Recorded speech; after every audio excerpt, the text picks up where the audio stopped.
Now, ang topic naman natin guys, still, dun pa rin sa concept ni Gregor Mendel, yung kanyang mono-hybrid cross. Okay, paano niya yun ginagawa? Okay, gumagamit tayo rito ng Punnett square. Okay. First, alamin muna natin yung mga basic terms na kailangan yung matutunan. First is what you call the genotype. Okay? Pag sinabi nating genotype, guys, is the allelic combination. Alam nyo na yung alleles kanina, di ba? Combination of traits. Okay? Basta dalawang traits, pair of traits. So, it is a combination of allelic combination. Okay? And also, particular characteristic. So, dito, sa pair na to makikilala natin kung anong character niya. Matangkad ba siya? Maliit? Okay? Next, a genotype with a similar pair is called homozygous. Tandaan nyo guys ha, kapag parehas ng capital letter, homozygous yun. Okay? Kapag parehas namang small letter, homozygous pa rin yun. Okay? Pag magkaiba, tatawagin nyo siyang heterozygous. I-discuss ko yan ito. Okay? Pag sinabi natin, for example, ang allelic combination niya ito, homozygous tol. Sir, paano siya?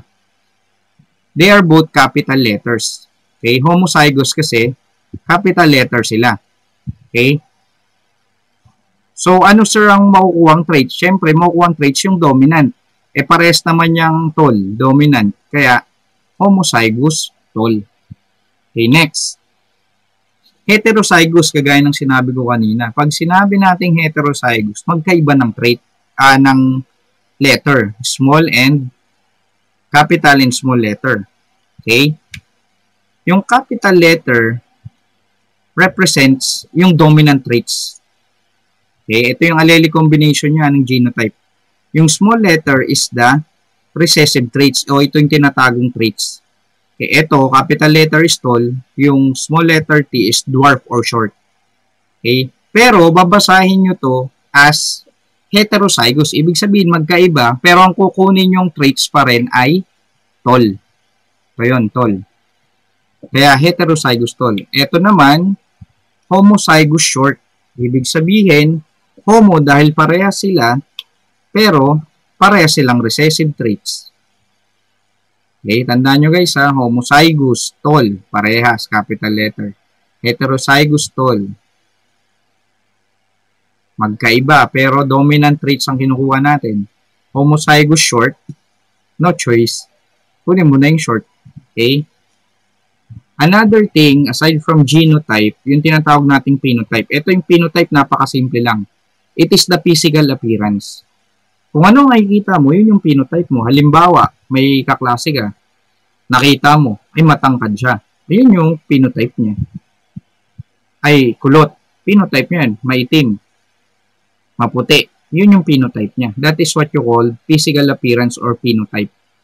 Okay, for example, meron kang homozygous tall. Genotype yan. So, ang allelic combination niya ay capital letter T and capital letter T. Sir, ano ang, kung homozygous yan, genotype, ano kaya ang kanyang phenotype? So, takpan mo lang, tanggalin mo lang yung salitang homozygous. So, ang phenotype niyan ay tall. Next tayo. Sa heterozygous tall, alam nyo na yan, nasa taas naman yan. Ito yun. Capital letter tsaka small letter. Hetero kasi magkaiba. Then, kunin mo yung dominant traits which is tall. Okay? So, ano ang kanyang phenotype?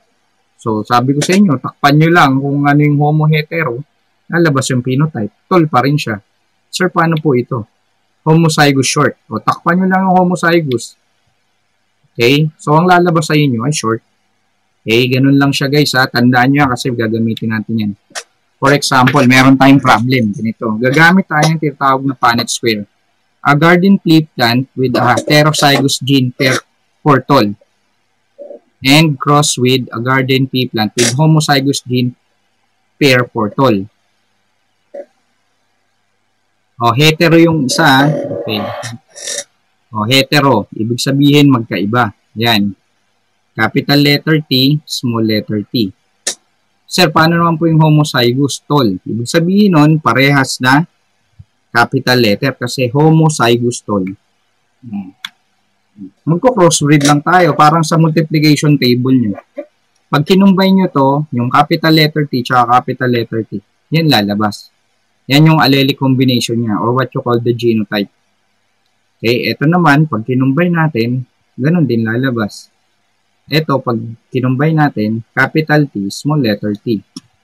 Capital T, small letter T. So, ang basa rito, ang parent ay homozygous tall, dito naman, heterozygous tall. So, ano yung mga magiging anak niya?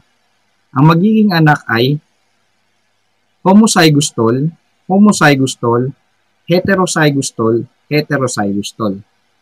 Okay, yun ang magiging anak. Ang tanong dyan, is there a possibility that a dwarf garden pea plant is produced from the cross? So, tingnan nyo yung inyong phenotype. Okay, lahat yan, tall. So, may pagkakataon ba na may lumabas na short or dwarf? So, the answer is none. So, walang lalabas dyan. Although may recessive, pero dominant pa rin yung tall. Okay, another. A garden pea plant with homozygous gene pair of round seed. O, homozygous round, o capital letter R for round. Since homozygous, pareha silang capital letter R. Is crossed with the garden pea plant with heterozygous. Ibig sabihin ng heterozygous, magkaiba. Capital R for round and small letter R for wrinkled. Yun yung heterozygous round. Okay, kasi ang contrast ng round is wrinkled. Pero dahil dominant ang round pa rin lalabas dyan, pero hetero. Crossbreed, monohybrid cross natin sila. Capital letter R. Ito naman. Ito is homozygous round. Ito, pag crossbreed, heterozygous round. Round pa rin. Ito, pag crossbreed, homozygous round. Then, ito naman, heterozygous round. Okay, now, may question dyan. Is there a possibility that a garden pea plant with wrinkled seed is produced from the cross? So, meron bang lalabas na phenotype na wrinkle dyan? O, tatanggalin nyo lang yung salitang homo tsaka hetero, O, ito, homo round. So, round yan. Hetero round. So, round pa rin yan. Homo round. Round pa rin. Hetero round. O, may lumabas ba na wrinkled? So, the answer will be none. Okay? Next. Let us have this one. For example, nag-crossbreed tayo, parents is homozygous tall. Okay, yung isang parent naman is heterozygous tall. So, ano yung mga possible na maging offspring? Okay, yan. So, ano yung anak niya? Homozygous tall, both capital letters. Ito naman, capital letter T, small letter T. So, this will be hetero kasi different. Heterozygous tall. Kunin nyo yung dominant. Ito naman, capital letter T, we have homozygous tall. This one, ito, tsaka yun, pag pinir, heterozygous tall. Kuha. Okay, so ano yung genotype? Genotypic ratio. May ratio kasi guys na lalabas. So, pag kinuha yung genotypic ratio, kunin nyo lang tong genotype niya. Anong genotype niya? Homozygous tall. Okay? So, ilan ang lumabas ng homozygous tall? Isa, dalawa. So, ang ratio, 2. Ano pa yung lumabas na genotype? Heterozygous tall. Isa, dalawa. So, dalawa. So, ang genotypic ratio niya rito, guys, ay 2:2. Okay? Sir, paano po yung phenotypic ratio? Diba naalala yung sinabi ko, yung phenotype is the physical appearance. Takpan nyo lang yung mga salitang homo tsaka hetero. So, ang lalabas dyan, tall, tall, tall, tall. O, ilang lumabas na tall? 4. Kaya, 4:0 ang kanyang phenotypic ratio. Okay? So, ganun lang naman kasimple guys kung paano i-predict yung offspring. Okay? Using our monohybrid cross. So, thank you for watching. Sana may natutunan kayo. Subscribe to my YouTube channel, Sir Elvin, for more.